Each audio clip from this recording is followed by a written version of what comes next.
Good morning, everyone, and happy Saturday. My name is Callie, and this is another weekend of Clarinets, Cats, and Coffee. This year, in 2025, we have taken a deep dive into what makes a good practice routine. So at the beginning of the year, I shared a PDF with patrons and channel members with a detailed way to structure your practice time. And over the past few weeks, we've taken a deep dive into every category of good practice. So we've talked about long tones, we've talked about scales, finger dexterity, etudes. I even released my very first etude book. If you're interested, I will put a link below. It's an intermediate book on articulation.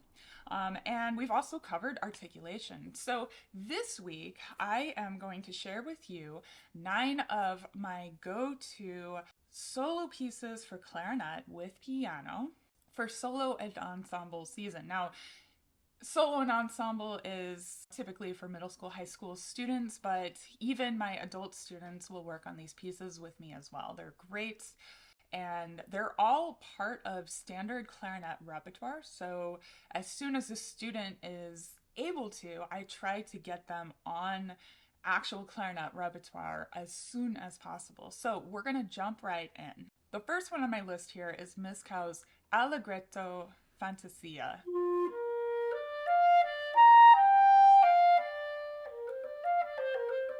This is a great one. It's only a one-pager, but it's a great one for students who are just starting to really develop their sound in the upper clarion register. It even features some time signature changes that are not too difficult to grasp. So I love doing this one early on as kind of a first legit clarinet repertoire piece.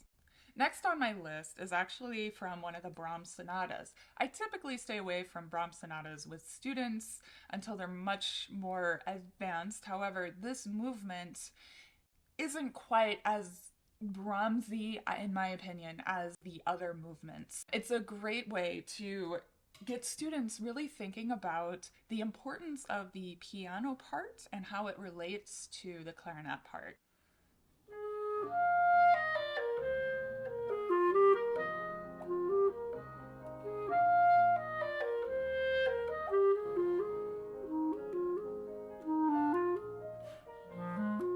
So much of this piece is very conversational, and I like to go through the score with students and recordings and say, okay, now the piano has the melody here, you have the accompaniment, and now you have the melody, piano has accompaniment here. So you'll have to go find a great recording of this. There are many out there to get an idea of how this goes. Okay, the third one here is Finzi's 5 bagatelles.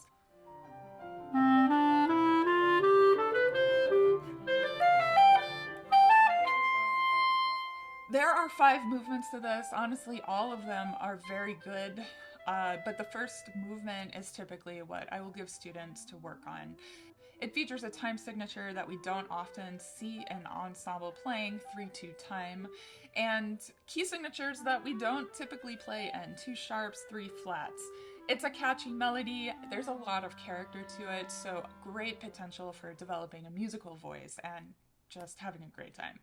Now the next one on my list is the Schumann fantasy pieces.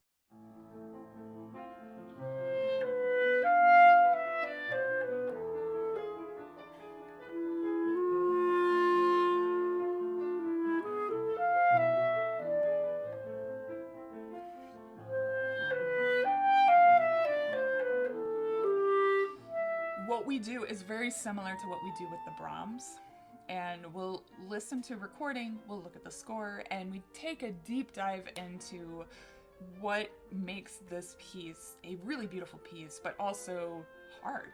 And this starts out with triplets in the piano, and the clarinet has to play their part on top of it. So it's a great opportunity to talk about what hemiola is and how to keep time in your own internal pulse while also playing with someone else who has a completely different rhythmic subdivision than you. Next on my list here is Jeanjean's Arabesques.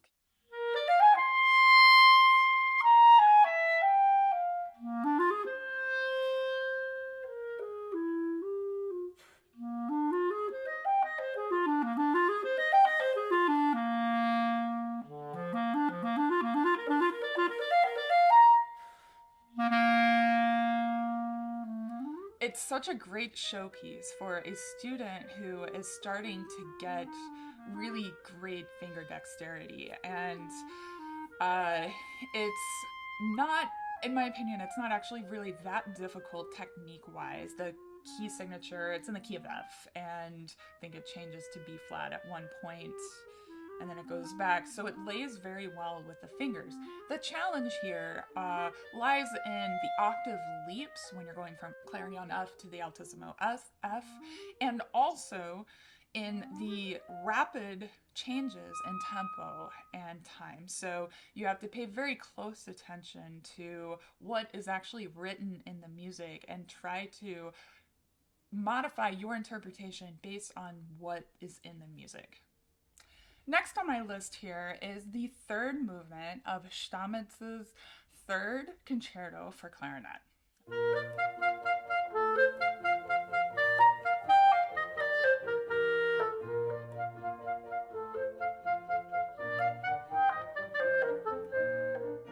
This is a great one for someone who is looking for an introduction to playing a concerto. It's not super long, it's in the key of C, so everything lays well in the fingers.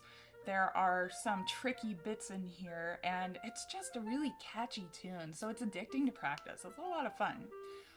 One thing to note is you want to choose your tempo based on the hardest part, which isn't until the end.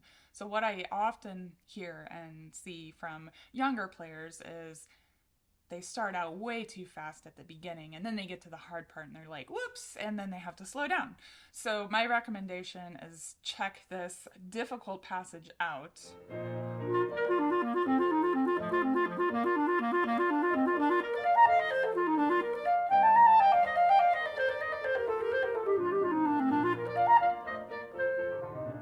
Find your max tempo and use that for the beginning tempo as well. Number 7 on my list here is Saint-Saens' Sonata for clarinet and piano.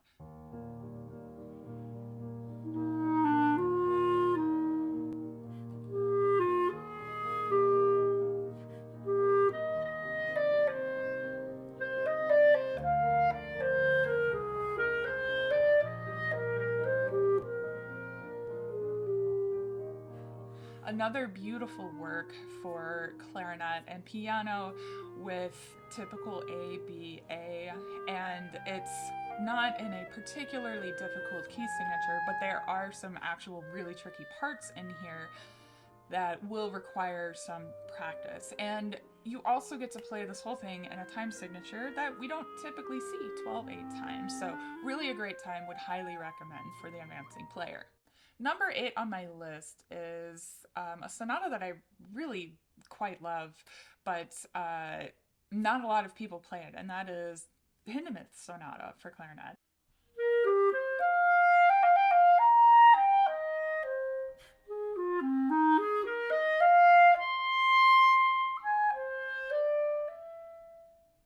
It's so beautiful and kooky and strange. It's a great introduction to the world of Hindemith's tonality in my opinion, in a very pleasant melodic form. So great one to check out. I would say that the time signature changes and the rhythm and the way it lines up between the clarinet and piano is quite challenging. So only play this one if you're really up for some hard work. And the last but not least is the second movement of Mozart's Clarinet Concerto.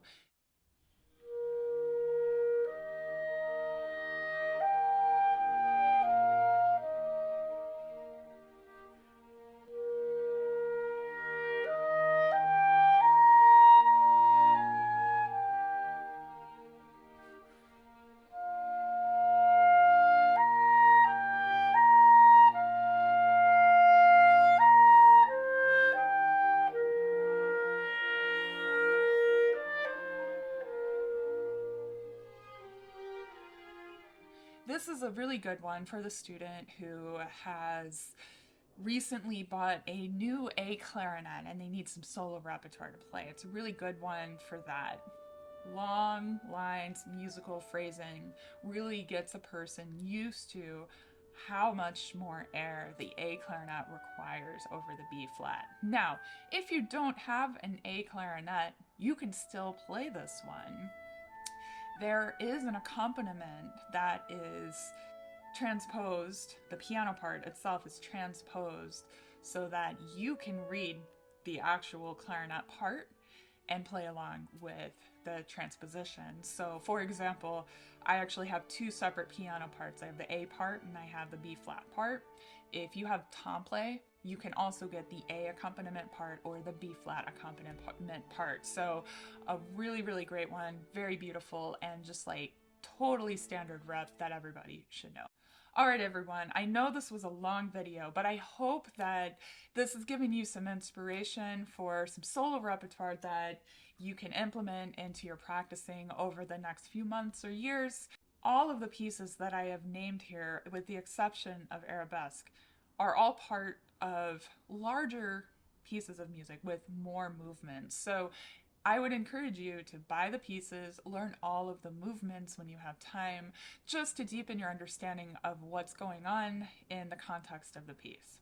Thank you all so much for watching. Please feel free to share some of your favorite solo pieces, clarinet repertoire, in the comments below. It can be really, really easy stuff.